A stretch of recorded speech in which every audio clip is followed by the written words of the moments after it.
هادي له أشهد أن لا إله إلا الله وحده لا شريك له وأشهد أن محمدا عبده ورسوله أما بعد.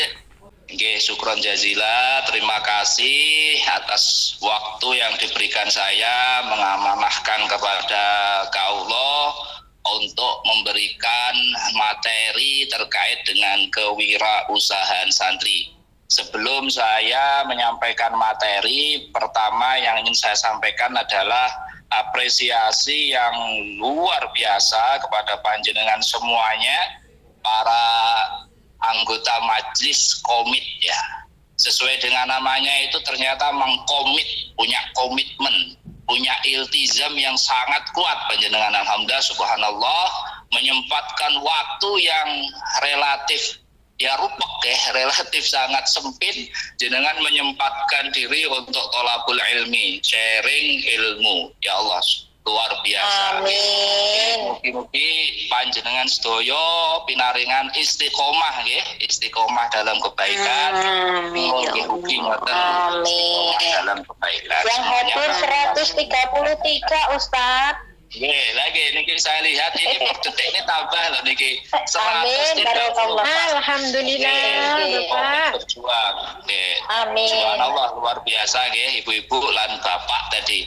Wonten ingkang Bapak kados nggih, salam hormat saya nggih. Baik, yang kedua, ini nanti waktunya berapa menit?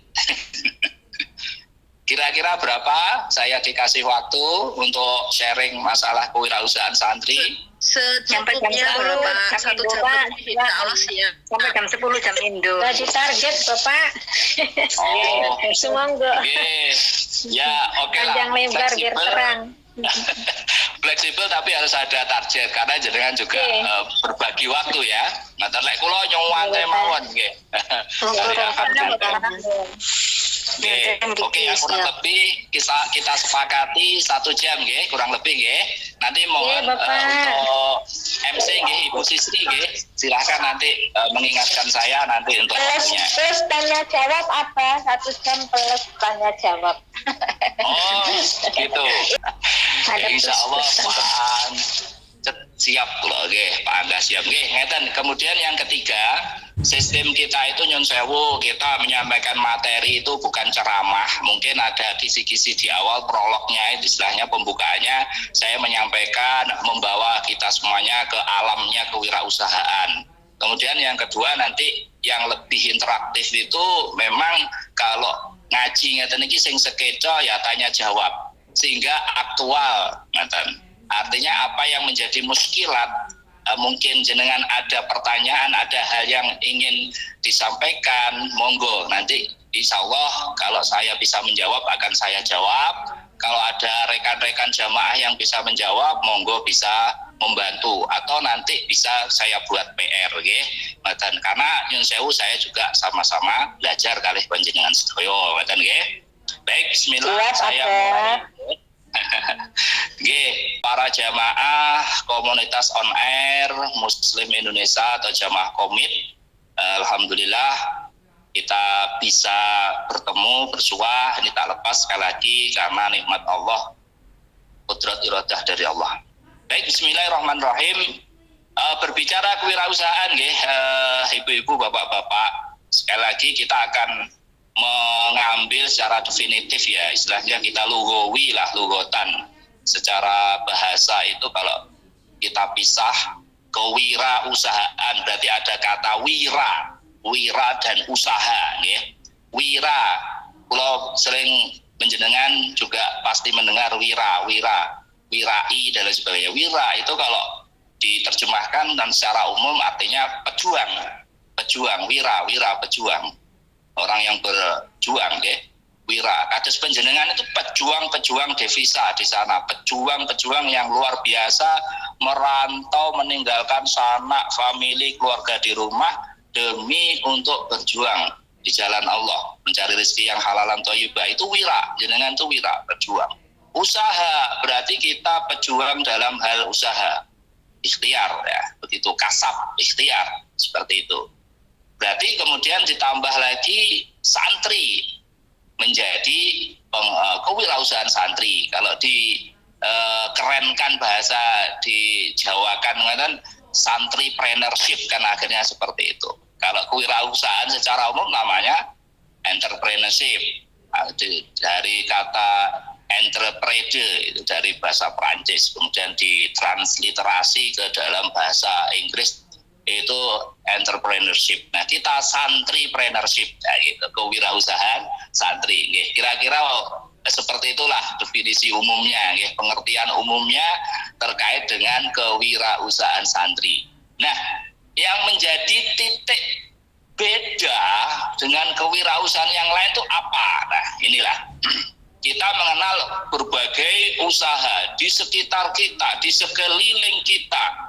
Itu banyak aneka usaha yang menghasilkan uang tentunya usaha ini. Nah, perbedaannya apa? Ya, perbedaannya kalau wirausaha atau bisnis umum itu ya konvensional. Artinya konvensional itu ya murni hasil saja. Tapi terkadang proses itu tidak menjadi patokan. Iki asal mulanya modal dari mana, apa jenis usahanya, bagaimana kita berusahanya, pemasarannya bagaimana.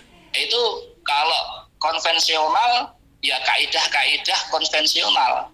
Itu pokoknya menghasilkan profit, menghasilkan uang. Nah, kalau kita, kalau panjenengan selaku santri, seorang muslimah, tentunya kita harus mengacu kepada kaidah-kaidah syariah Islamiyah. Lebih khusus lagi yang mengatur usaha santri ini, usaha seorang muslim ini adalah fikih muamalah. Nah, nanti monggo nanti kita bisa sharing terkait dengan fikih muamalah ini. Itu karena fikih itu juga tidak hanya mengatur masalah ibadah mahdhoh. Ibadah mahdhoh itu kalau panjenengan sholat, zakat, puasa itu mahdhoh. Nah, ini juga mengatur masalah fikih muamalah. Berhubungan antara satu dengan yang lain terkait dengan usaha. Nah, itu bedanya secara umum seperti itu. Jadi kalau kita seorang santri ingin berbisnis, itu nggak boleh membabi buta. Artinya kita pokoknya hasil, nggak seperti itu. Kita ada namanya proses dari awal. Mulai dari modalnya itu didapat dari mana, itu kita harus clear itu. Nggak boleh modal itu nyuwun sewu dari misalkan berjudi, hasil judi buat usaha. Ya bisa jadi menghasilkan, tapi keberkahannya dan sebagainya otomatis ya nggak akan dapat gitu. Kemudian yang kedua, kita juga harus tahu sistem bisnisnya. Sistem ini carane bisnis. Nah, kan itu AKT itu akad yang konvensional, yang umum, akadnya syariah. Ini namanya sistem. Nah, sebetulnya hampir sama ketika kita itu berbisnis secara umum dengan syariah itu hampir sama sebetulnya di lapangan. Nah, yang paling utama kadang itu ada akad. Itu contoh. Pulau panjenengan ini sudah terbiasa hutang piutang. Ini enten sing mboten gak ada hutang, yang saya ada dari 142 plus saya 143 ini ada yang tidak pernah berhutang. Tidak ada, Pak. Semua punya ada. Alhamdulillah saya juga masih punya hutang, Bapak. Kalau enggak punya berarti enggak ngaku, Pak. Waduh, punya hutang ratusan juta. Mugi-mugi kalau panjenengan sedaya enggal lunas hutang lunas hutang Amin. Kembali ke sistem bisnis tadi. Ketika kita berhutang ke bank, kalau bank konvensional kita dapat uang, kemudian kita harus membayar bunga, ya sudah, itu prinsipnya seperti itu. Sebetulnya hampir sama kalau kita akad syariah, hampir sama. Misalkan akadnya itu berubah menjadi misalkan mudharabah, qardul hasan, yang kemudian bagi hasilnya disebut dengan nisbah.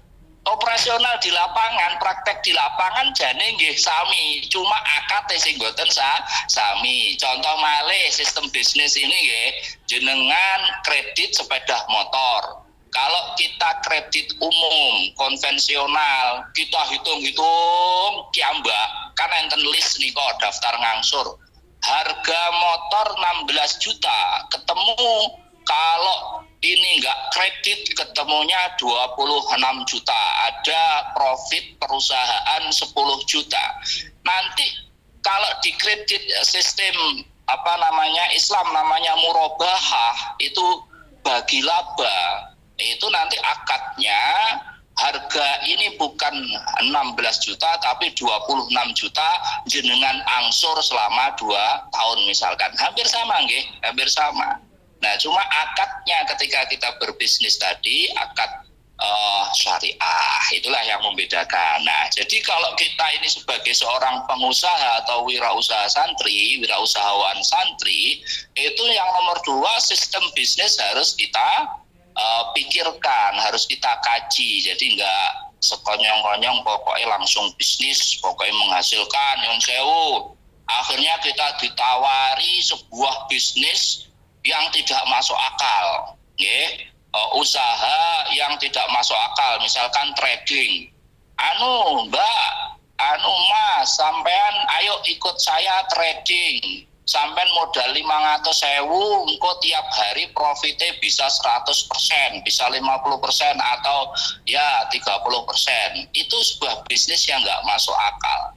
Nah, itu karena kita ini secara nafsu, iki hasilnya akeh. Nah, kita lupa menimang-nimang iki piye yo halal ora. Nah, itu sering terjadi sama kita. Akhirnya kita bahasa kasarnya boncos ngoten niku, akhirnya rugi gitu.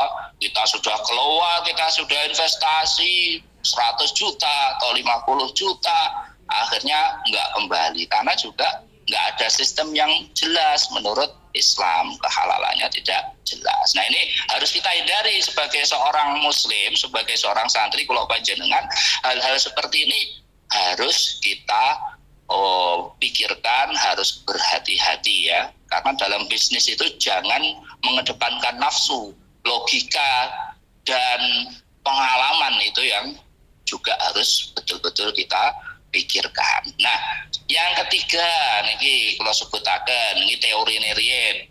Kita bedanya dengan yang konvensional ya, kewirausahaan santri itu dasar dan pemahaman bisnis. Jelas kalau dasarnya kita berbisnis itu ya dari Al-Qur'an dan hadis gitu. Misalkan yang fenomenal itu hadis ya, hadis yang kula panjenengan insyaallah banyak yang hafal. Ma akala ahadun ta'aman qattu khairan min ayyakula min amali yadihi. Ini saya artikan bebas saja. Tidak ada seorang yang memakan satu makanan pun yang lebih baik dari makan hasil usahanya atau dari hasil usaha tangannya sendiri. Nah, ini kan dalam kurung bekerja kan itu. Ini hadis yang menyebutkan. Jadi luar biasa, bekerja berwirausaha ini sebuah amal yang sangat baik gitu. Bisnis ini amal yang sangat baik. Kenapa? Karena dari bisnis kita akan menghasilkan uang.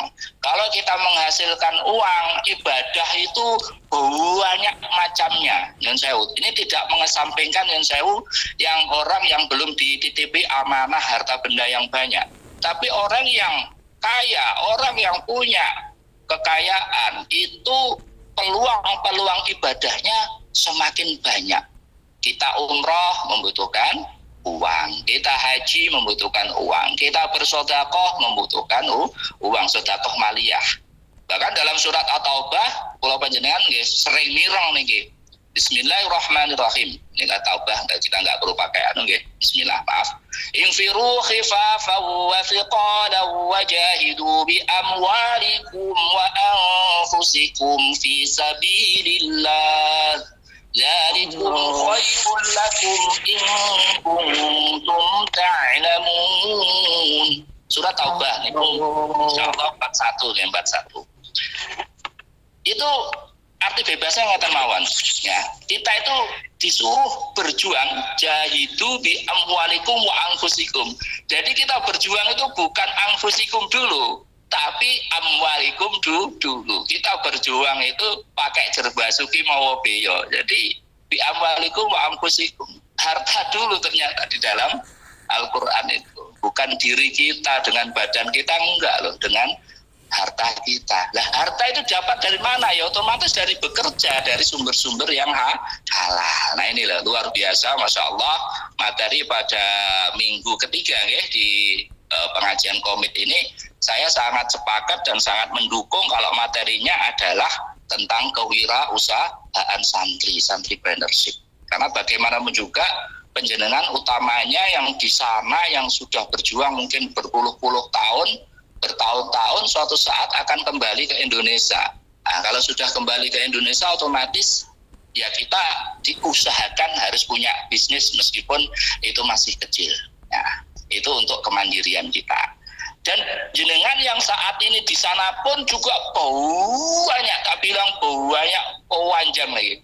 Banyak juga usaha-usaha yang bisa dikerjakan di sana yang mudah, menurut saya mudah, karena saya juga sudah melakukan. Yang lagi tren saat ini itu kan usaha online, ya, bisnis online. Bisnis online itu berarti berbasis komputer, berbasis Android, itu banyak peluang-peluang. Nanti akan kita bahas di minggu ketiga bulan depan insya Allah. Nanti kalau saya masih diamanai insya Allah saya akan mengupas beberapa bisnis online yang kita kerjakan tanpa mengganggu aktivitas kita, insya Allah itu ada. Karena saya berbicara seperti ini, saya juga sebagai pelaku usaha. Nanti akan kita sharing lah, macam itu tambahan informasi mawon. Nah, jadi dasar kita, kembali kepada dasar kita bekerja tadi ya Al-Quran dan hadis. Kemudian juga kol-kol ulama dan sebagainya. Kalau kita melihat sejarah nih, Rasul sudah ada yang punya bisnis yang settle ya, yang sudah mapan. Saya yakin punya itu. Pasti di situ dalam berbisnis itu dimulai dari kecil. Itu malah akan kuat. Tapi kalau bisnis itu yang mengedepankan modal, padat karya dulu biasanya gampang gulingnya ngoten lho. Nggih, kula niku bisnis sejak tahun 2011 niku kula pun bisnis nggih. Jadi gulang-guling niku pun biasa. Nggih, Pak. Jatuh bangun. Nah, gulang-guling, lek mboten guling oleng, kados truk oleng. Kita berbisnis satu itu memang harus tolabul ilmi dulu. Kita harus belajar ilmunya dulu. Baru kalau ilmunya sudah mapan, itu kita kuatkan mentalnya. Karena di bisnis itu, dalam kewirausahaan itu juga dominan itu mental. Mental kula panjenengan ini kalau mentalnya bukan mental tangguh, wira tadi, bukan pejuang, eleh jajal bisnis siji rugi pun putus asa. Jajal malih kok rada move on ngoten, jajal malih niru-niru kancane. Rugi malih akhirnya mboten usah. Kalau mboten Pak. Biasane sedes jenengan lho nggih. Sing Gara-gara coba-coba iki. Nggih. Sampai niki pengalaman kami sendiri nggih. Kebetulan tadi disampaikan oleh Ibu Rosida tadi profil saya itu pengurus LPNO. LPNO itu salah satu badan ya atau yang ada di NU Nahdlatul Ulama, itu LP, Lembaga Perekonomian Nahdlatul Ulama. Itu dulu Tujar, Nahdlatul Tujar itu embrionya Nahdlatul Tujar. Jadi kebangkitan para saudagar. Kemudian sekarang ini namanya sejak tahun kurang lebih 93 kalau nggak salah itu ada LPNO. Mungkin sebagian jenengan juga sudah mireng. Kita menentukan jenis bisnis apa di dalam LPNO. Kula namung pengurus Selopuro nggih, Kecamatan Selopuro. Kula mboten masuk di kabupaten karena nyun sewu. Sebetulnya diminta tapi saya enggak mau karena saya membatasi napa nggih jabatan-jabatan lain di luar pondok, di luar yayasan karena akan menyita waktu. Nggih, itu di LPNO ketika kita menentukan usaha itu terjadi perdebatan Bu. Itu nanti sama dengan jenengan. Jenengan ketika akan memulai usaha itu juga akan terjadi perdebatan dalam batin jenengan, dalam pikiran jenengan, dengan keluarga, dengan pasangan, mungkin dengan anak, saudara, pasti seperti itu. Nah, itu positif itu loh. Jadi kita kaji artinya pemilihan usaha itu. Akhirnya di Selopuro ini sebagai sharing. Akhirnya kita tentukan ini loh. Kita itu bisnis tuh yang kita hobi saja. Satu, yang kita senang. Kita hobi. Kalau kita itu menggeluti sebuah bisnis yang kita hobi, itu insya Allah awet. Tapi kita itu sistemnya, yang saya ada teori ATM. Amati, tiru, modifikasi. Ya. Amati, tiru, modifikasi. Itu tren itu dalam memilih usaha. Itu juga berisiko gitu loh. Karena kita nggak ada hobi di sana. Itu kalau kita punya hobi dalam suatu usaha tertentu. Yang kedua, usaha yang memang kita itu bisa sehari-hari, yang memang kita bergelut dengan itu, yang sebelumnya mungkin belum menghasilkan uang, ya kita konversi menjadi sebuah usaha yang menghasilkan uang, seperti itu. Akhirnya terjadi perdebatan itu di antara anggota. Saya sendiri itu juga produsen songkok, saya juga memproduksi madu, saya juga usaha besi. Akhirnya yang saya masukkan di LPNU itu songkoknya karena relevan. Ke teman yang lain itu jagal ayam, jagal sapi juga. Wes ayo kita sekarang juga dagang ini daging sapi, daging ayam, kita songkoknya. Ya memang dimulai dari pengurusnya. Nah tinggal kita memilah modal kita antara modalnya organisasi LPNU dengan modal kita sendiri. Ya kita memulai dari diri kita sendiri. Nah itu sharing ya, berbagi pengalaman dalam memilih usaha. Dan itu tambahan info saja. Kemudian kalau kita berbisnis, yang perlu diperhatikan lagi itu cara memperoleh keuntungannya. Nah itu. Jadi tadi kalau kita di syariah cara memperoleh keuntungannya nanti ada sistemnya nisbah itu. Jual beli itu nanti adabnya seperti ini, kita mendapatkan laba caranya seperti ini. Kalau kita misalkan sebagai seorang penebas misalnya yang umum, misalkan di masyarakat itu ada sistem ijon, misalkan rambutan sepentil itu kena enggak ditebas, kemudian sawah atau padi masih hijau-hijau belum muncul biji-bijinya, itu bisakah ditebas. Nah itu harus kita kaji. Nah itu nanti kalau kita tabrak aturan syariah itu ya dapat hasil itu secara duniawi, tapi keberkahannya itu loh. Nah, karena dalam Islam itu juga mengedepankan keberkahan. Kita menghasilkan usaha banyak, hasilnya banyak, profitnya banyak, usaha ini banyak, tapi yang dibuatkan berkah, ya akhirnya hilangnya pun juga cepat. Nah ini makanya kajian-kajian seperti ini ketika kita berwirausaha sebagai seorang santri, ini betul-betul harus kita pedomani, seperti itu. Kira-kira seperti itu gambaran umum berwirausaha ala santri, berwirausaha berbisnis ala santri. Nah ini biar membuka cakrawala kula panjenengan sedaya. Dan ini sebagai sharing lagi panjenengan semuanya. Hari-hari ini tadi saya singgung sedikit, banyak tawaran-tawaran bisnis itu yang tidak masuk akal. Saya menyarankan untuk saya sendiri dan panjenengan semuanya, bisnis itu enak kita sendiri, Pak Bu, enak kita sendiri. Jangan bekerja sama dulu. Ini dalam konsep bisnis loh, bukan yang ta'awun dalam arti kita bersama-sama berjamaah, itu bukan. Untuk bisnis sendiri, jenengan pengen jenengan pengen bisa berbisnis, saran saya usaha sendiri. Usaha sendiri. Karena dari situ jenengan akan bisa, akan berproses dan akan menghasilkan, insya Allah seperti itu. Baru kalau jenengan sudah bisa, oke lah jenengan bisa kerja sama. Oke lah jenengan bisa kerja sama untuk mengembangkan usaha. Itu silahkan, tapi jenengan harus bisa dulu. Ini pengalaman saya. Saya sudah punya pengalaman pabrik ini buat besi, bagel, kolom dan lain sebagainya itu. Ketika usaha sudah saya landing, sudah berhasil, ya sudah menghasilkan, kita kerjasama dengan orang. Nah ini loh. Nah, kerjasama dengan orang ini kadang orang itu visi misinya, persepsinya nggak sama dengan kita. Kita ini ingin usaha yang menghasilkan dan berkah, dianya hanya pengen menghasilkan saja, keberkahannya kurang. Akhirnya yang terjadi apa? Ya itu.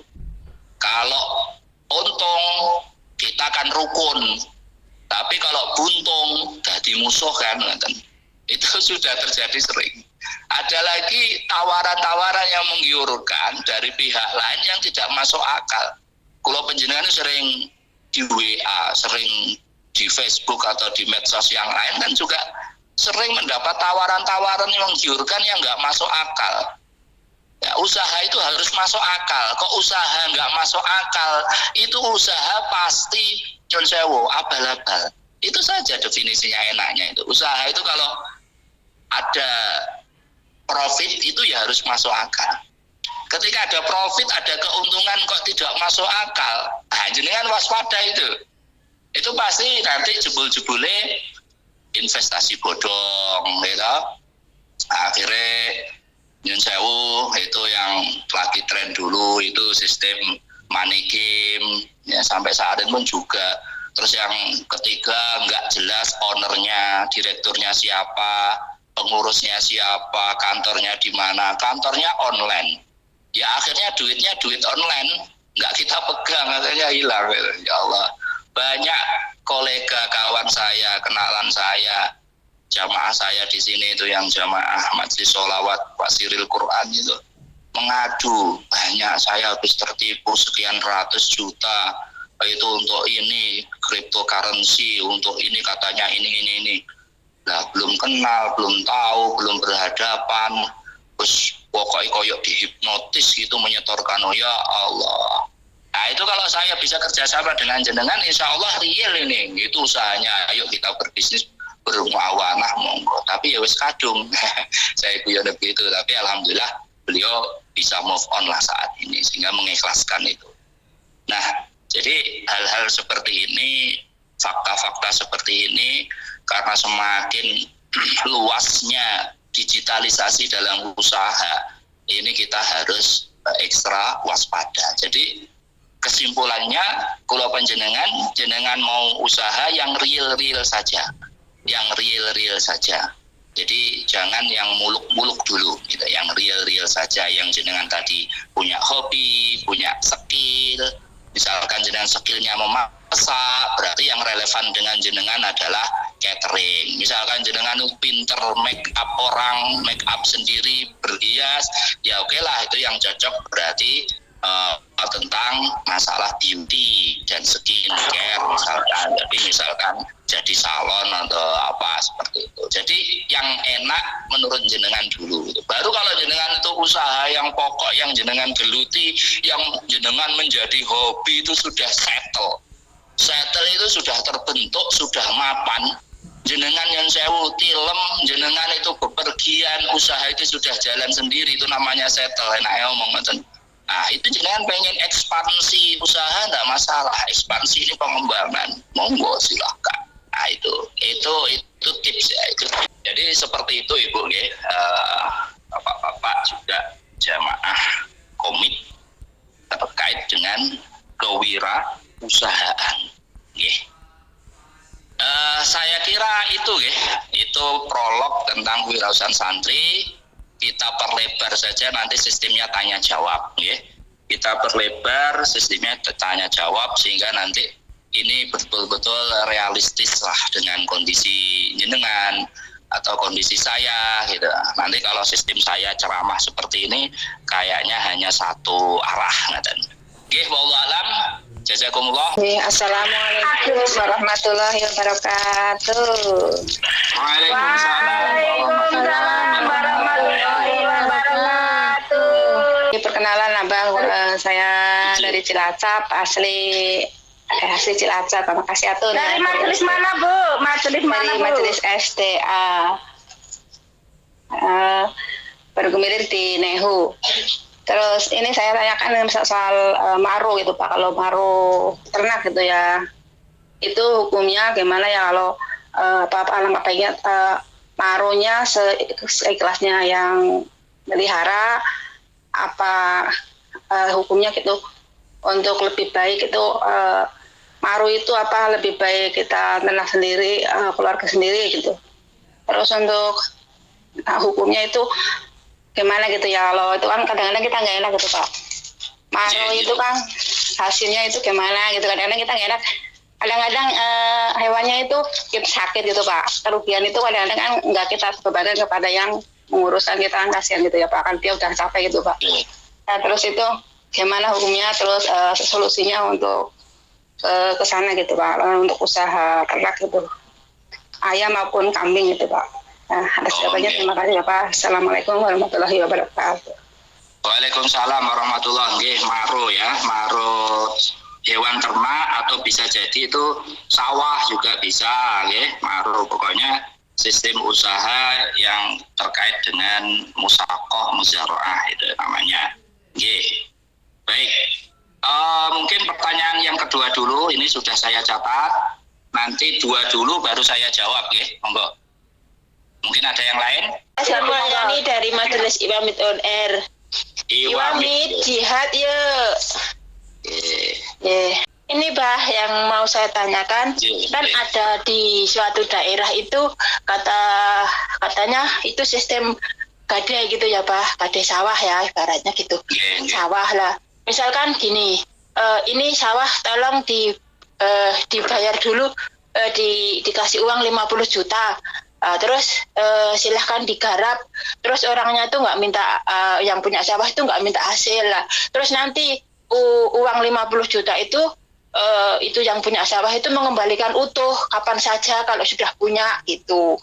Terus maksud saya kok itu uang utuh kembali, terus hasil sawah itu dihasilkan yang punya uang sendiri itu loh Pak. Maksudnya itu gimana hukumnya, hasilnya pun bagaimana gitu loh Pak.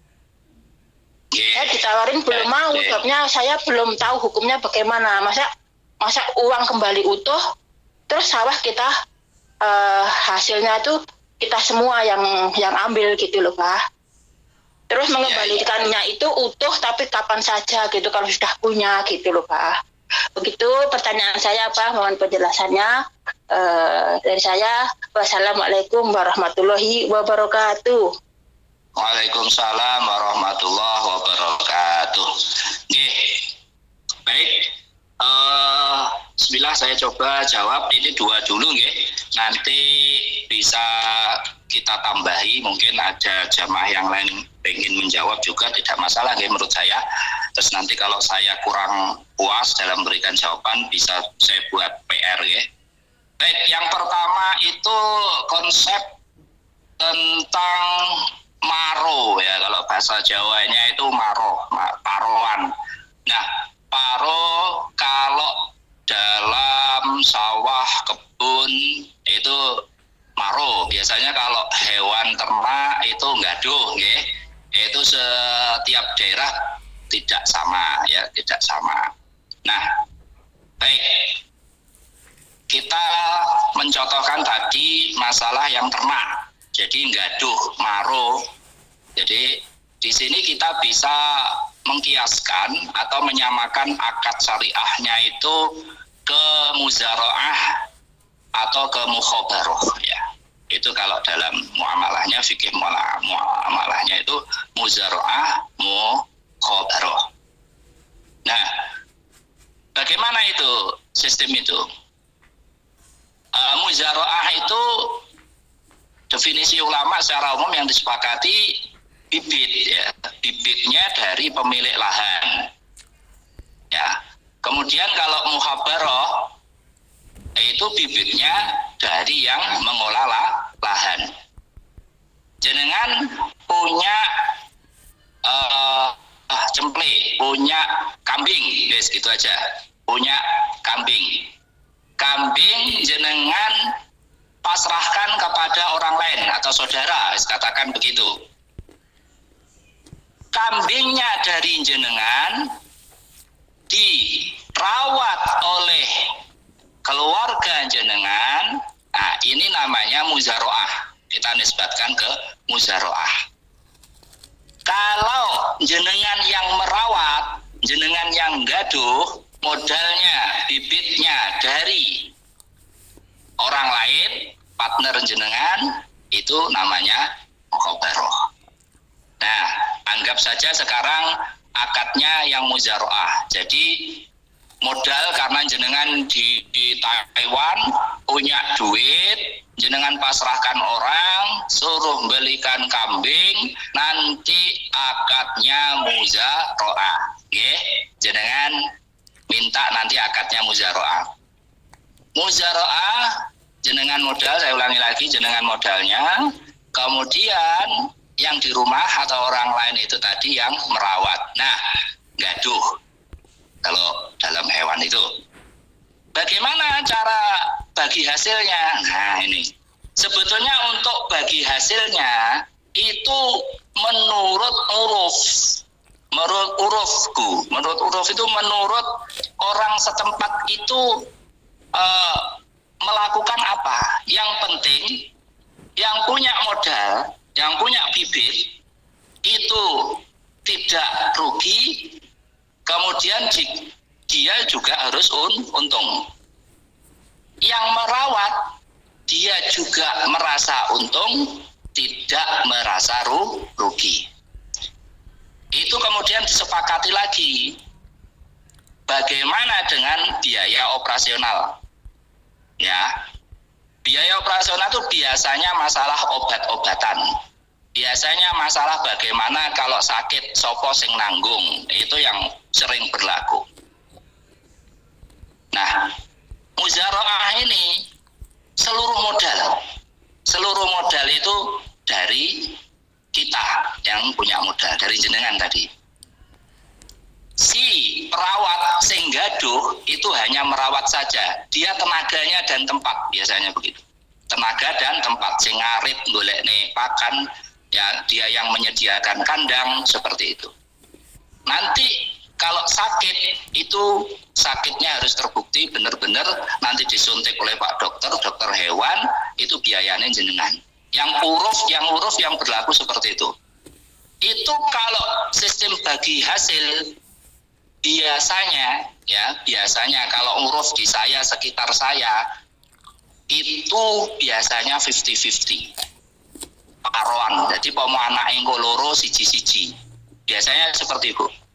Ada juga yang menerapkan sistem nanti kalau sudah dijual anaknya wes loro aja dibagi saiki, engko lek wes dijual nilainya saya yang 60%, sampean yang 40%. Ada juga dibalik. Jenengan yang punya modal itu yang 40, yang operasional di lapangan 60. Ada seperti itu. Jadi fleksibel untuk masalah pembagian. Yang penting itu disepakati di awal, istilahnya itu rame di depan, jangan sampai rame di belakang. Nggih. Dari sini bisa dipahami nggih Bu nggih? Dari sini.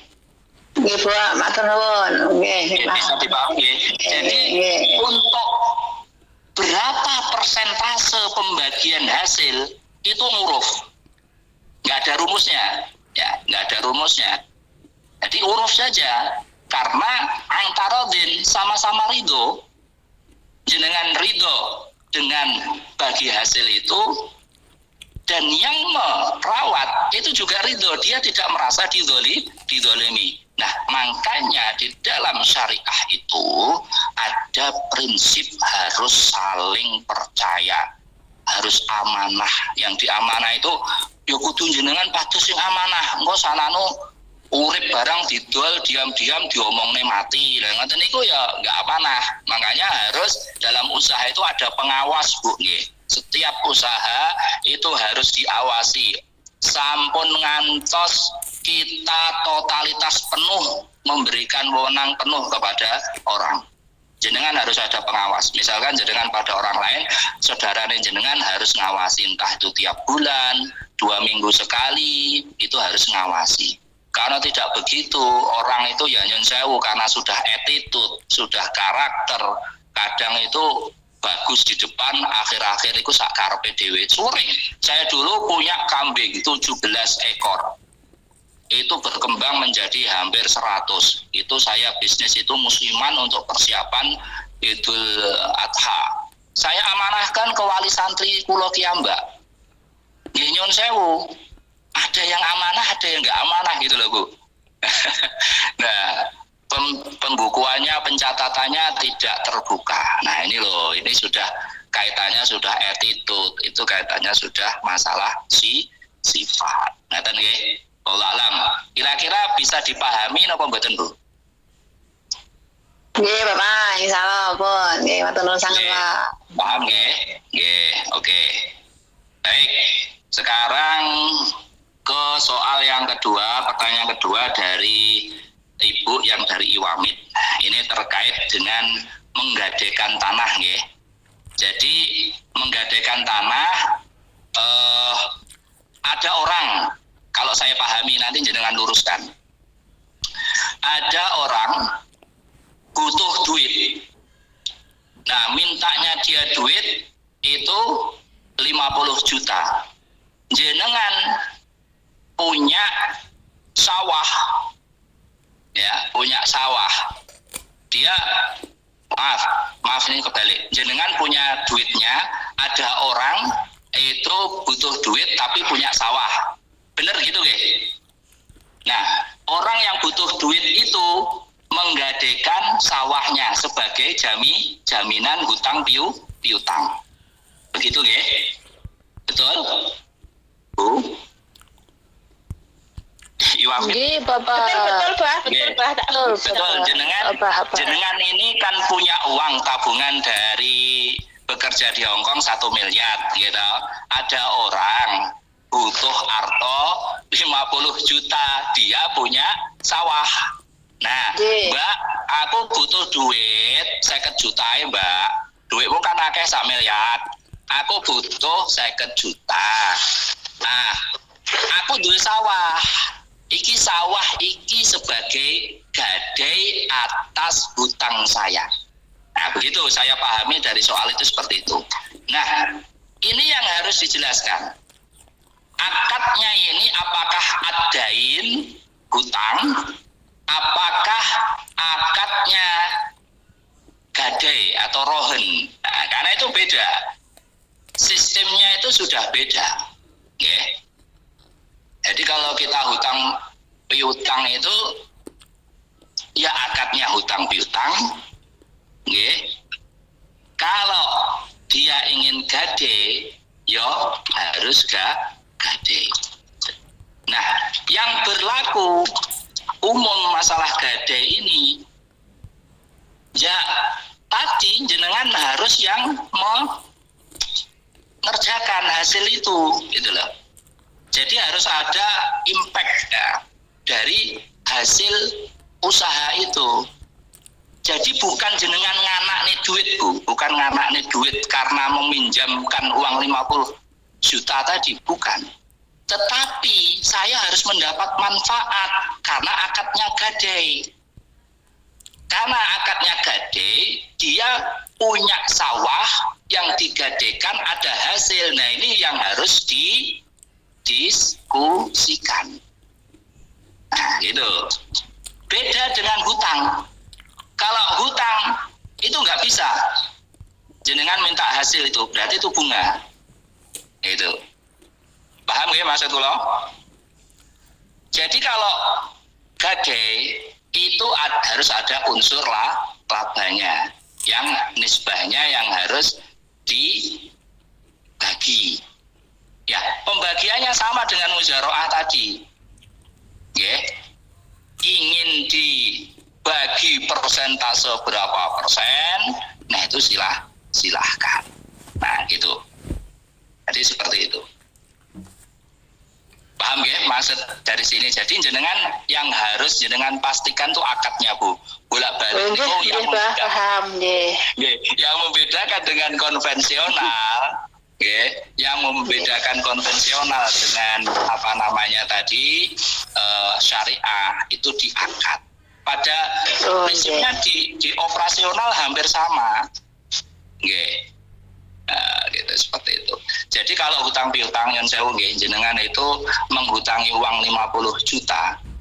Itu jenengan ya sudah, itu namanya kalau akad seperti ini jenengan sudah ya orang baik yang meminjamkan uang itu tabaruk namanya. Itu akadnya gade, Pak. Ya. Gade mawon.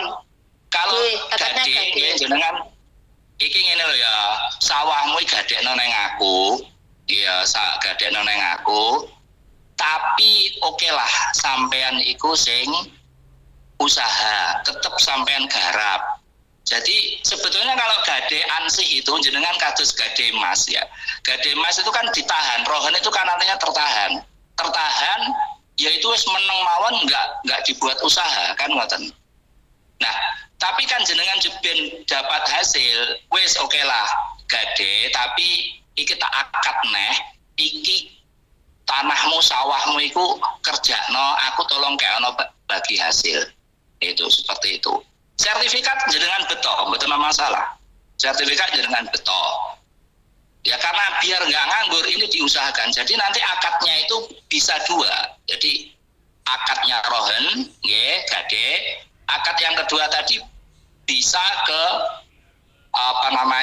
mudorobah. Jadi saling berbagi hasil seperti itu.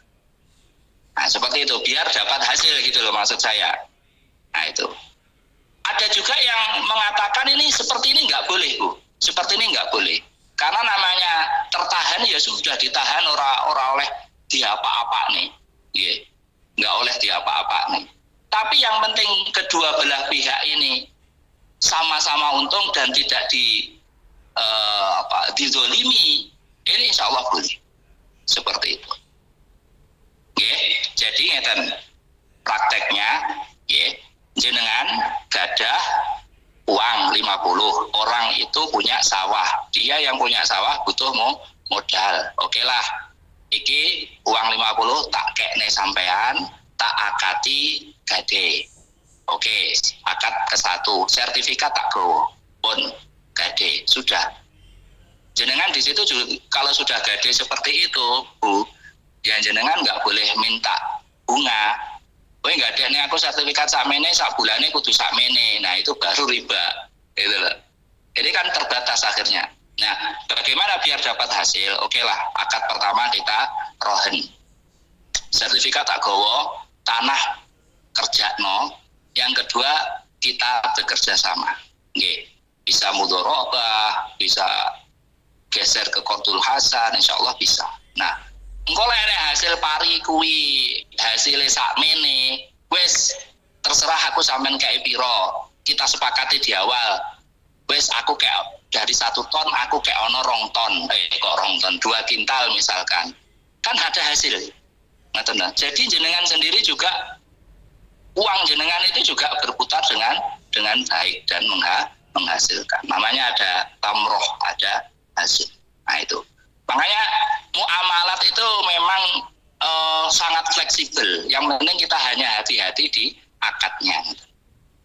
Nah saran saya seperti ini tadi, ulama itu ada yang nggak membolehkan, tapi ada yang membolehkan. Kalau saya baca di muamalah itu Yusuf Qaradawi itu saya menafsirkan itu boleh seperti itu untuk mengembangkan harta kita. Kalau nggak mau dibuat akad itu 2 menjadi 1 saja, jenengan namanya Qardul Hasan. Qardul Hasan itu kados bank.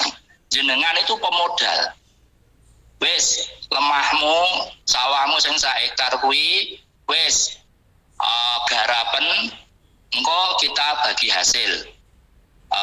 Aku 60% sampai 40% atau dibalik. Tapi sertifikatnya tak gowo, iki sebagai bentuk kepercayaan. Kok sananu kok sampean mbok dol ning wong lek sertifikate ra tak gowo. Contohnya seperti itu kita bisa di Qardul Hasan, mboten gade. Dari sini bisa dipahami, Bu? Nggih. Paham. Matur nuwun. Nggih, penjelasipun. Tasik muskil bisa japri kula teknisnya pripun, bahkan nanti tak kasih contoh akadnya, sertifikat bermaterai jenengan harus ke notaris. Pokoknya ketoknya duit niku kedah neng notaris lah iso. Kenapa? Karena itu yang bisa kita gugat secara perdata kalau ada masalah. Jangan mudah kita itu memberikan uang karena kasihan, karena begini, karena begitu, nggak bisa. Sama saudara pun saran saya, kalau muamalah utang ya utang, sodakoh ya sodakoh, dagang ya dagang, harus seperti itu.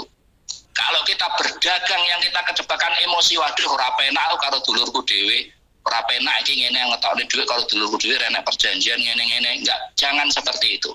Mending rame tengajeng daripada rame ke belakangnya. Ngaten. Jadi sedekah, dagang ya dagang, utang ya utang.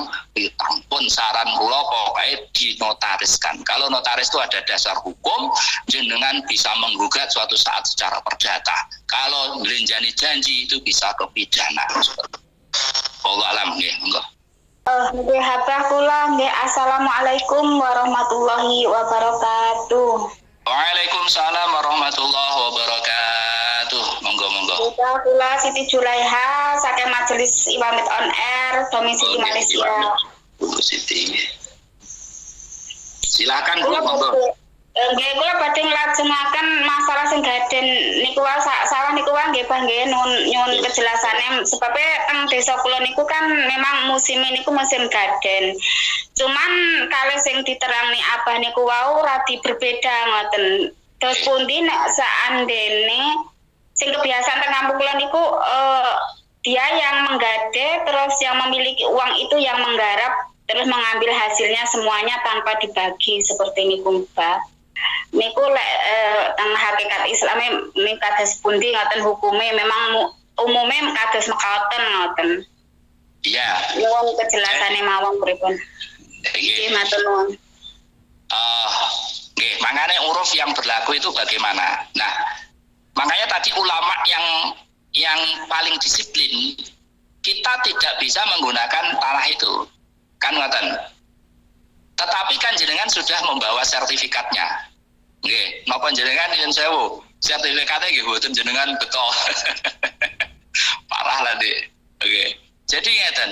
Biasanya mboten beto Pak lek namung sekedhik sampe 6 juta, 10 juta wonten mboten dibeto. Lah niku nggih nyuwun sewu.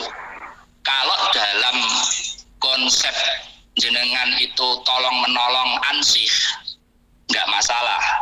Tapi kalau dalam konsep perdata Islam yang formal jenengan harus satu ada catatannya, dua harus menuliskan itu di notaris. Niku biayanya mboten kathah lek namung utang piutang niku namung 150 sampai 250. Itu insyaallah aman jenengan. Nah, jenengan tadi punya uang. Dianya butuh uang 6 juta yang digadekan kebunnya penuh digarap oleh orang yang punya kebun yang meminjam uang teng jenengan. Wis iki jenengan berarti wis pokoke ikhlas mek gur nyilihne duit kan ngoten berarti nggih. Bener Pak, kebalikane niki sing menggarap nggih sing enggak ada uang niku wau. Oh, total. Nggih, total sebabnya memang umumnya kados mekaten ngoten. Nggih.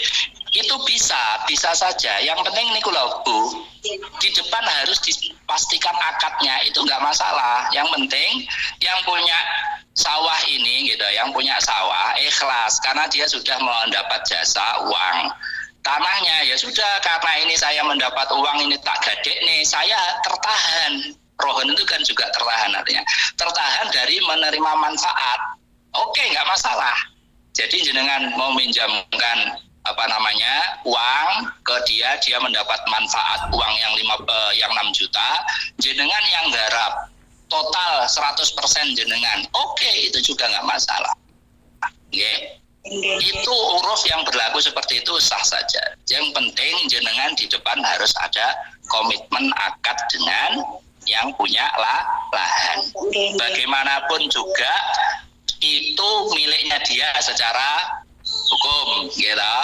Itu nggak masalah. Yang penting wes ngene Kang, aku duwe 6 juta, ya oke lah, iki sampean gawe, iki akate gade ya.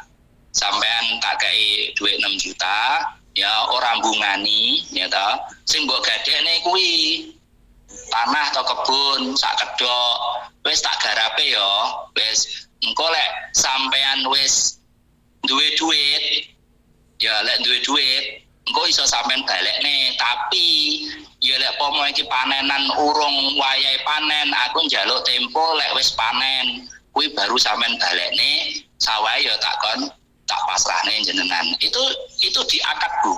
Jenengan di depan harus ada tulisan seperti itu. Nah, kalau sudah seperti itu namanya ijab kabul. Maka terjadilah sahnya akad itu.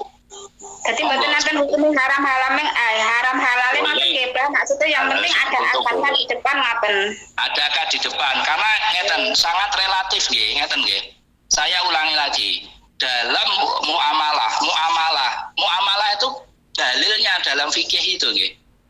Selama itu tidak ada menunjukkan dalil keharamannya, maka boleh muamalah. Beda dengan ibadah. Ibadah itu harus ada dalilnya. Nah, itu. Tapi kalau muamalah, karena muamalah itu fleksibel, gitu. Zaman Nabi nggak ada sistem saham, nggak ada namanya surat berharga. Dalam akhirnya dikiaskan. Nah, gadai, tipologi gadai, jenis-jenis gadai ini kan macam-macam berkembang. Nah, akhirnya ulama kontemporer, ulama modern saat ini itu memberikan tafsir yang berbeda-beda yang sesuai dengan zaman, tetapi ilat dan hukumnya itu ya harus tetap mengacu kepada Al-Quran dan hadis. Nah, seperti yang saya sampaikan itu merupakan dinamika yang ada di masyarakat, itulah.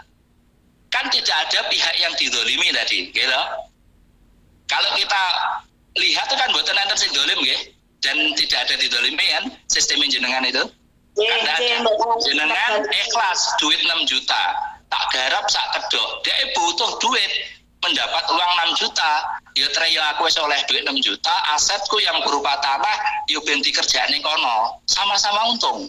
Nah, yang penting itu tadi masalah durasinya diperjelas, Bu. Waktunya iki piye sampean lek gade iki pirang tahun apa pirang bulan, wis ngene ya 6 bulan dhisik, engko lek aku duwe rezeki tak balekne, engko lek aku dong duwe ya tak perpanjang. Nah, diperpanjang tuh harus ada tulisan di atas kertas seperti itu. Ya wis tak ikhlasne wis ngono. Atau misalkan ternyata jenengan yang menggarap itu sudah ada hasil, lah panennya sik sak wulan kas.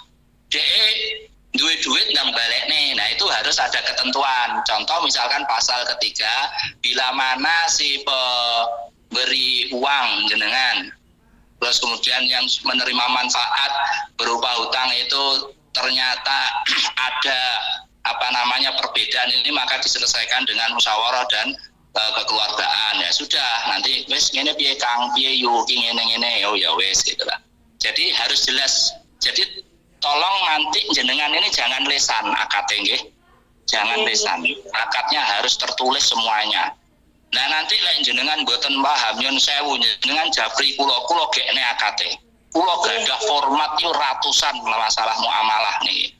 Jenengan japri kula men gekne ngeten, jenengan kirim KTP kalih KTP-ne mriko, kula formatne pun bismillah gratis pun. Artinya apa? Biar tidak terjadi masalah di kemudian hari. Karena terjadinya masalah itu karena mispersepsi dan mistafsir. Tafsirane mriko kalih tafsirane jenengan, anggapane jenengan kalih anggapane piyambake ndak sama. Lho mbiyen ngene lho yo, mbiyen lho karepku ngene lho Kang. Nggih ana tulisane ning kertas. Nah, kelemahan kita begitu. Padahal Al-Quran jelas faktu buha, kalau ada apa-apa itu ya masalah duniawi seperti ini, masalah akad itu harus faktu buha, harus dicatat, harus ada administrasinya. Nggih, monggo wallahu alam nggih. Matur nuwun apa, mugi barokah sama diri kula nggih damel jamaah sedaya matur nuwun sampun. Amin Allahumma amin nggih. Selalu nggih panjang umur. Nggih, Allahumma amin. Ini ada pertanyaan tadi.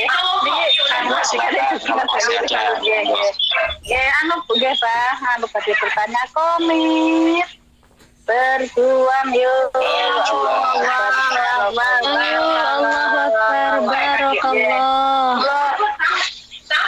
Pulau Yani dari Mulut ini ada titipan. Ada dia juga itu punya usaha dagang dan punya hutang sama rekan kerjanya, dan untuk jaminan hutang tersebut temannya membawa sertifikat tanpa sepengetahuan orang tuanya, dan sertifikat akan dikembalikan sampai hutang terlunasi. Dan pertanyaan ini, dan orang tuanya karena nggak tahu itu kenapa sertifikatnya sudah digadaikan tapi tetap menggarap ladang tersebut. Terus bagaimana hukumnya orang tua yang masih menggarap ladang tersebut? Mbah, ya terima kasih atas jawabannya. Ya, bismillah, ini rada rumit nih nggih. Rada rumit niku ngeten, karena prosesnya itu nggak transparan nggih. Karena prosesnya nggak transparan.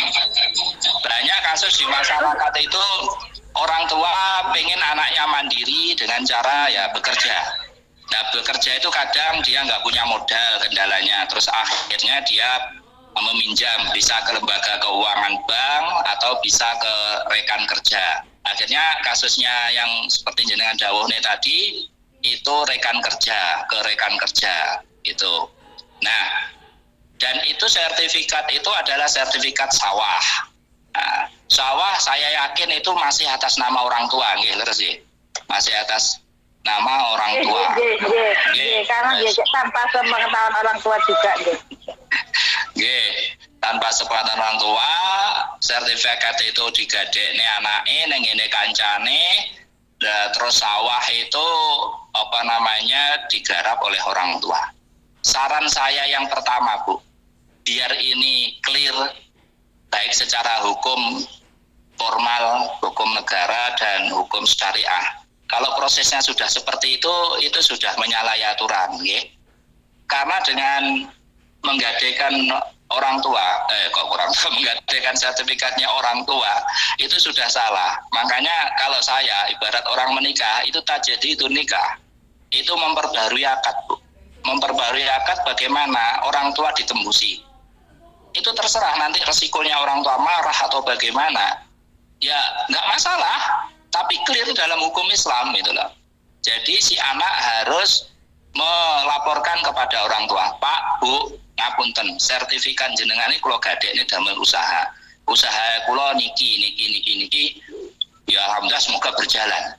Itu harus izin dulu. Karena bagaimanapun juga kalau sudah proses usaha menyalahi kepada orang tua utamanya, nggak oleh ridho orang tua. Nyun sewu, saya tidak memastikan yang sudah-sudah itu usahanya pasti hancur itu. Bang tadiri saat, tinggal menunggu saat. Gitu. Jadi saran saya yang harus diurai masalah ini, si anak yang meminjam tanpa sepengetahuan atau gosok lah ngoten mawon, gosok sertifikat orang tua itu segera melapor, minta maaf. Kalau sudah diberikan maaf, minta keikhlasan dan ridhonya. Clear. Dan semuanya itu harus di atas kertas. Semuanya harus di atas kertas bahwa sertifikat atas nama Pak A ini saya mengikhlaskan, menguasakan kepada anak saya untuk menjadi jaminan hutang usaha ini yang berlokasi di ini kepada si B. Jadi harus ada. Nanti kalau sudah clear, alhamdulillah, bagus. Nah, masalahnya yang kedua, bagaimana hukumnya orang tua nggak tahu.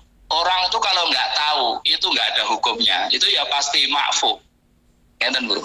Jadi, di antara maqasid syar'iyah dan di antara rukhsah orang-orang yang tetap bisa menjalankan aktivitas, itu nggak terkena hukum lah istilahnya itu, ya orang yang satu, orang anak kecil yang dereng mukalaf, yang kedua nyun saya orang gila, orang yang owah pikirane, ketiga orang yang tidur, orang yang nggak tahu, orang nggak tahu itu termasuk kategori itu. Ya jadi nggak masalah, dia menggarap, beliaunya menggarap saat ini, ya menurut saya ya boleh, nggak ada masalah karena nggak tahu.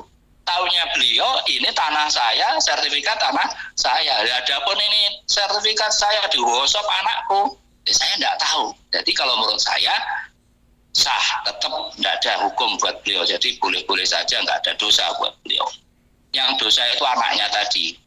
Anaknya harus segera, tadi saran saya yang pertama, segera mengclearing, jadi mengclearkan semuanya. Diminta maaf dan melaporkan tentunya, dan minta ridho agar usahanya berkah dengan mengizinkan tadi. Monggo. Itu kalau jawaban saya seperti itu. Wallahu a'lam nggih. Monggo. Ini tapi antan waktu apa pun telat lagi. Niku niki tambahan niki. Napa terus napa karo tekoknya niku umpami nggak bisa dibayar sertifikat, apakah bisa jadi hak rekan kerjanya itu tadi ngoten? Niku tergantung akad nggih nggih. Kalau secara hukum syariah, menurut hukum agama nggak boleh. Kalau menurut hukum agama, secara hukum Islam itu nggak boleh dimiliki karena nggak ada keridoan, karena asalnya dari mencuri, ya, dari gosok. Itu secara syariah nggak boleh. Nah, agar boleh bagaimana? Ya, kedua belah pihak jenengan yang saya si A yang dibawain sertifikat sama anak sing rodok tadi itu bawa sertifikat itu harus datang tadi meminta izin, Pak isngenes kasarane Pak niki jenengan waris neneng kula rodok meksa, tapi yang jelas kalau sudah dihibahkan ke anak ya nanti jadi boleh. Tapi kalau tanpa sepengetahuan orang tua itu jenengan mengambil sertifikat itu nggak boleh. Tapi kalau di dalam hukum perdata konvensional umum ini, hukum positif, itu ya bisa saja menjadi hak milik jenengan. Karena yang jelas itu ada di jenengan, terus kemudian ada tanggungan si orang yang menyerahkan sertifikat tadi. Nanti dengan proses itu pasti nanti bisa jadi menang yang menggugat itu. Tapi juga lemah. Karena si bapak ini pinter hukum, nah, dia juga bisa gugat balik, dia melaporkan kehilangan sertifikat. Nah itu, dia bisa mengambil sertifikat secara paksa dengan membuat surat laporan kehilangan ke polsek setempat bahwa nomor sertifikat SHM nomor sekian-sekian atas nama ini telah hilang sejak ini. Sudah ada. Niku lek wis nang pengadilan, dia jadi dituduh menjadi pencurian nanti kalau sudah di pengadilan. Jadi saran saya Ibu, itu lebih baik terus terang saja terbuka. Apakah enak kita itu memiliki suatu harta benda tanpa keridoan yang punya? Itu juga kan nggak enak gitu. Makanya lebih baik transparan saja. Begini, orang tua itu biasanya malah was-was papa nak buatan transparan. Nah, niku orang tuanya sampai sekarang belum ridho loh Pak. Pripun? Lah nggih lek belum ridho ya usahane niku menunggu waktu. Takdir sah mboten barokah ya kira-kira apa saiki ya jalan suatu saat ya mesti ambruk, tinggal menunggu waktu. Waktu belum dikarenakan ya Pak. Jimate itu yang sepah loh. Nggih. Nggih. Dipun Bu? Nggih. Insya Allah jelas Bapak. Insya Allah jelas. Amin. Yang punya kasus besar Bapak. Oh, dredeg nggih. Nanti bisa konsultasi secara pribadi kali kula nggih, cara menguraikan. Nggih. Kebetulan nyuwun sewu, saya itu sering menangani tiang ruwet karena basic saya hukum. Sarjana 1 saya hukum, sarjana 2 saya juga hukum. Jadi wis biasa nangani tiang ruwet ngoten niku. Jadi insya Allah saya bisa membantu. Nanti sarannya bisa lewat online, bisa apa nanti kita bantu. Insya Allah seperti itu. Nggih. Monggo. Nggih. Wallahu alam nggih, matur nuwun. Mungkin nanti dari jawaban saya ada yang menurut jenengan kurang benar, kurang setuju dengan jawaban saya, bisa diluruskan saya nggih. Nggih, wallahu alam. Saking kawula matur nuwun sangat atas perhatosanipun dan mohon maaf, dan semoga di lain waktu kita bisa bersilaturahmi lagi ngoten nggih ibu-ibu bapak-bapak sedaya. Wassalamualaikum warahmatullahi wabarakatuh.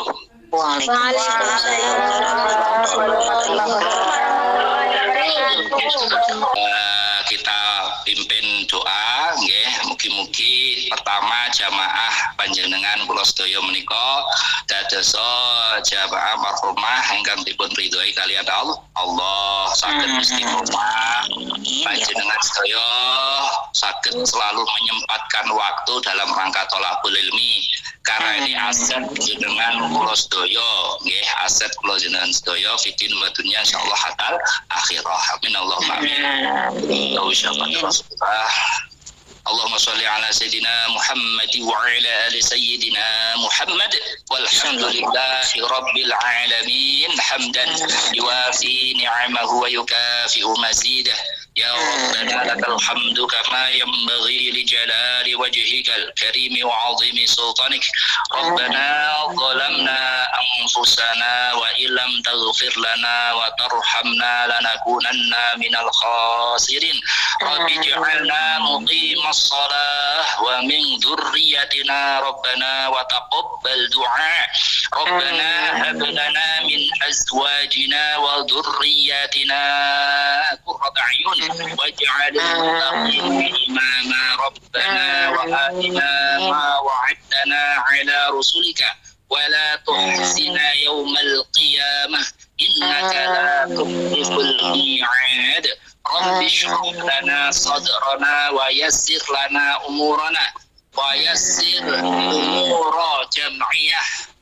Amin ya Allah. Wahlul 'uqdatam min lisanina yafqahu qawlana. Rabbana la tada' lana dzamban illa ghafartah wa la hamman illa farajtah wa la daynan illa qadaitah wa la 'aiban illa satartah wa la hajatan hawaijna wal akhirah illa qadaitaha ya arhamar rahimin. Rabbana ighfir lana wa liwalidayna warhamhuma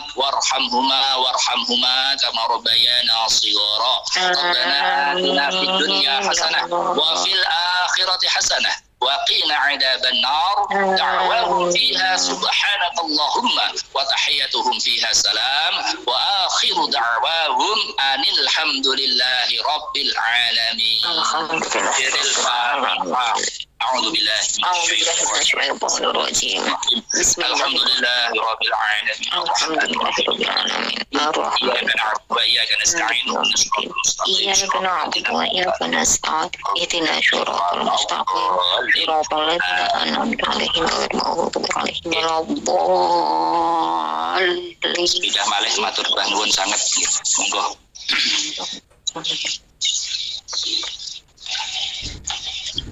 Waalaikumsalam warahmatullahi wabarakatuh.